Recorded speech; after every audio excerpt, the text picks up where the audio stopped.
All right, ladies and gentlemen, game number 3, Alicia and Blade. We're not quite to a match point yet, since they are best of fives, but we're definitely getting there, and we're definitely striking back a few times here and there. So, as we come into it with game 3, Alicia and Blade. Alicia has definitely got to win this first best of 5 if there's going to be another one. That is the only big condition that she has to strive for here.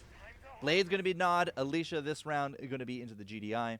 So as we get into it, it is more dogs. A lot of war dogs from her here in the tournament. And those war dogs are going to get countered by bikes. No missiles this time. Blade doesn't even build a barracks. He's just like, all right, well, that's enough of this. So because there's already a war factory out, we're able to go into the pit bull. No problem. And Alicia just flips the script.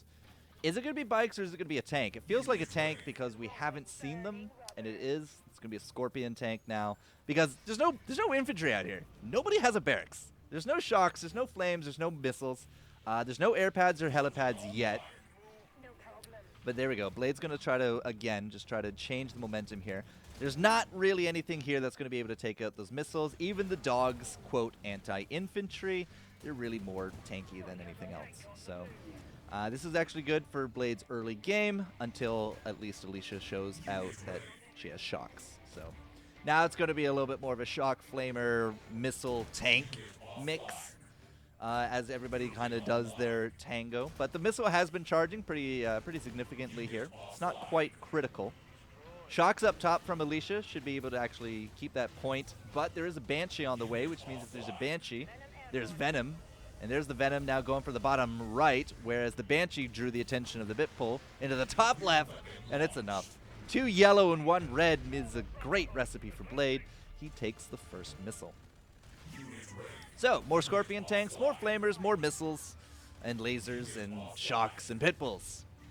It's what we've been seeing this entire series. So, a lot of attention that Alicia is trying to put on top of Blade's Harvester. It's definitely been taking its licks through all of that. But now with a tank coming out, maybe a tank with a pit bull guard, so to speak, or escort, might be able to make something happen there. But it's very far off in the corner, right? We don't have jump jets with this one. Alicia doesn't have any fast kind of units that can kind of go through things in order to pick off that Harvester. So it's probably going to stay alive for a good while now. Trying to get these tanks to shoot each other with the help of the pit bull. Alicia does get a pretty good trade with that Predator into the top pad, but we now have Venoms out because Blade, again, he's just cycling through all the various counters. A Blade begets a pit bull. Lots of tanks begets a Banshee, but now we got a Hammerhead out. We got a Hammerhead out that actually might take down both of the air units from Blade in this top. And that should be a blue pad. We got a bottom right blue pad, but nope, there's another Banshee now there as well. So it's all kind of going to be at a standstill. We need some shocks to get up to that top. The Hammerhead has a lot of health, but you kind of want to try to salvage it as best you can. It's going to be now used to hold the bottom left against those bikes, but it's not enough. The Hammerhead's stalling is super expensive, and if you can't get a missile out of it, you're going to fall behind. And Blade was finally able to put a point on the board. That makes game 3 into a game 4.